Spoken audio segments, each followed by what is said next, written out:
Hello everyone, আসসালামু আলাইকুম। কেমন আছেন সবাই? আশা করি ভালো আছেন। আমিও আল্লাহর রহমতে অনেক অনেক ভালো আছি। গ্রামে বৃষ্টি হইতেছে, ভাবলাম একটু আপনাদের সাথে শেয়ার করি।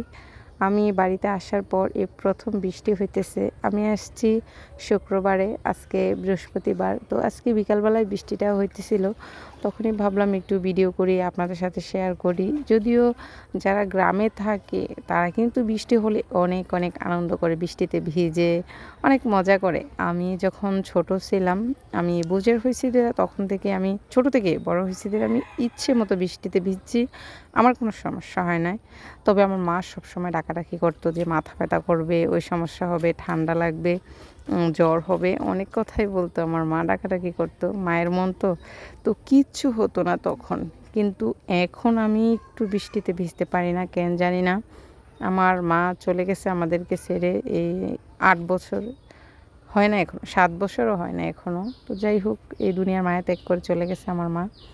তারপর থেকে তারপর আমার কয়েকবার ভেজা হইছে, কিন্তু বাবুরা হওয়ার পর থেকে আমি আর বৃষ্টিতে ভিজি না। এখন আর আমার বৃষ্টি দেখলেও তেমন একটা লাগে না, তবে আনন্দ লাগে। কিন্তু বৃষ্টিতে ভিজার ওইরকম আগ্রহ জাগে না যে বৃষ্টিতে ভিজবো, মজা করব, আনন্দ করব। যাই হোক, এখনকার বাচ্চারাও কেন জানি না ওইরকম আনন্দ করে না আগের মতো। আগে আমরা যখন বৃষ্টিতে ভিজতাম, আমাদের ভাবি, কাকি সবাই মিলে আমাদের সাথে বৃষ্টিতে ভিজতো। আমার মারেও দেখতাম অনেক আমাদের সাথে বৃষ্টিতে ভিজতো, মজা করতো। বৃষ্টিতে আমরা আম কুড়াইতাম। তারপর আমি কিন্তু গ্রামের মেয়ে, গাছে উঠতে পারি। তো আমি হচ্ছে গিয়ে বৃষ্টির মধ্যে দিয়েও গাছে উঠতাম, আম পাড়তাম, তারপর পেয়ারা পাড়তাম, অনেক অনেক মজা করতাম, কামরাঙা পাড়তাম, অনেক মজা করতাম, খাইতাম। আমার চাচতো, জ্যাঠতো, মামতো সব বোনেরা মিলে অনেক আনন্দ করতাম। সবার বিয়ে হয়ে গেছে, যে যার মতো করে শ্বশুর বাড়িতে আছে, বাচ্চা কাচ্চা হয়ে গেছে সবার। বাড়িতে আসলে ঈদের সময় সবার সাথে, যারা যারা আসে তাদের সাথে দেখা হয়।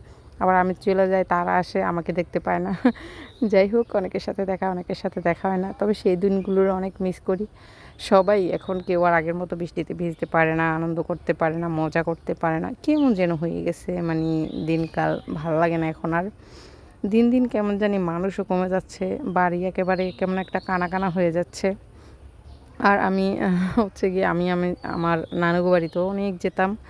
আমি আমার নানুগো বাড়ি খুব কাছে, আমি কয়েকটা ভিডিওতে দেখাইছি। আমাদের বাড়ির সামনের সাইড থেকে আমার নানুর বাড়ি পর্যন্ত অল্প একটু বিল মাঝখানে। তো যাই হোক, ভিডিওটা যদি ভালো লাগে সবাই একটু লাইক, কমেন্ট, শেয়ার করে দেবেন। আমি এটা বলে দিতে তখন ভুলে গেছি, এখন বলে দিলাম। আর হ্যাঁ, আপনাদের কাছে একটা অনুরোধ, আপনারা খুব তাড়াতাড়ি 10,000 ফলোয়ার করে দেন। বাড়িতে থাকতেই 10,000 ফলোয়ার হয়ে গেলে আমি একটা কেক এনে সবাই মিলে মানে কেকটা কেটে খাবো। যাই হোক, সে যে সবাই ভালো থাকবেন, সুস্থ থাকবেন। আল্লাহ হাফিজ।